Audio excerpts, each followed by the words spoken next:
In this video, I'm going to show you the method overloading concepts in C#.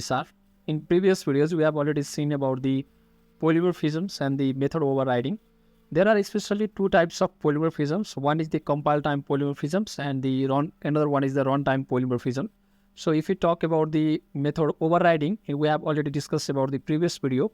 That was the runtime polymorphisms. And if we talk about the method overloading, this is the compile time polymorphisms. Simply compile time means the time that taken from the high level code converted into the machine code. And the runtime polymorphisms means, or you can say the runtime means after conversion of our code into the machine code, there will one file would generate, that is the .dll or .executable file. And when the executable file start execution and until the succession of our coding, then that time is known as the runtime polymorphisms, or you can say the runtime. So method overloading is the compile time. In compile time, it will check the syntax and semantics. So it is grammatically correct or not, it has a logical meaning or not, and so many things will check here. And first of all, let's create one class and to understand about the method overloading. So class my class,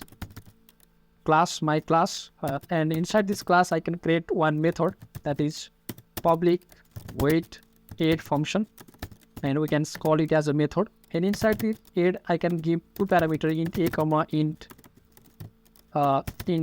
b, and inside this I can add the a plus b. I can just give the message as a plus b. I can use the string concatenations or string interpolations and so many messages I can give here, but I'm just giving you just the syntax of the method overloading, so I do not try to make more complicated here. And if I create another method I can just copy this code and I can paste here, and I will add another parameter here, int c, and I will add a plus b plus c. It means that I think you will understand this code very easily, because we are taking two parameters here, int a and int b, and we'll enter the value from the user input, or we can give this value during the runtime. And if I provide the value of a and value of c, then it will return the addition of these two numbers. And when it gets the value of a, b, c, then it will return, after adding the a, b, and c value, will provide this value during the creation of the object.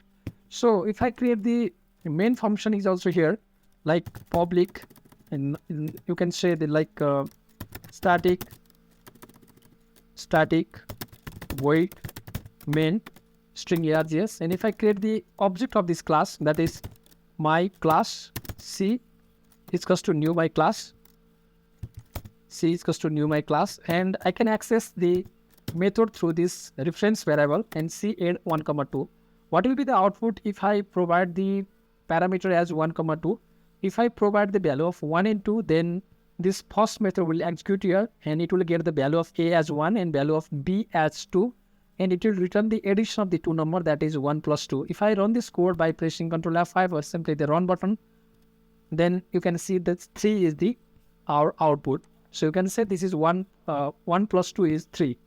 So if I call the another function by same name, but 1, 2, 3 is my value, and if I run this code, then output will be the 6. Simply you can guess. And this is the concept of method overloading. So why do we need the method overloading?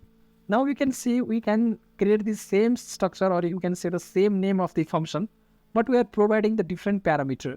Here is only 2 parameter and here is the 3 parameter.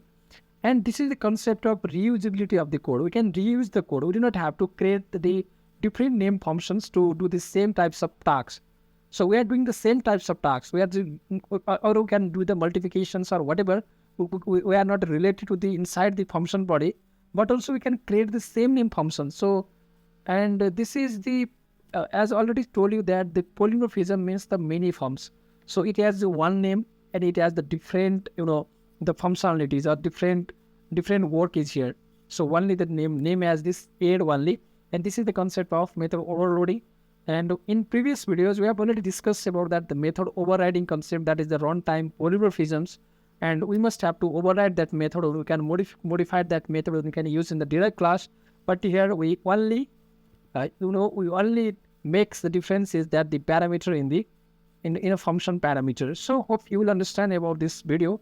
If you get any confusion regarding this video, you can ask me in the comment section, I will reply to you. And if you are new to this channel, please do not forget to like this video and subscribe this channel. Thank you.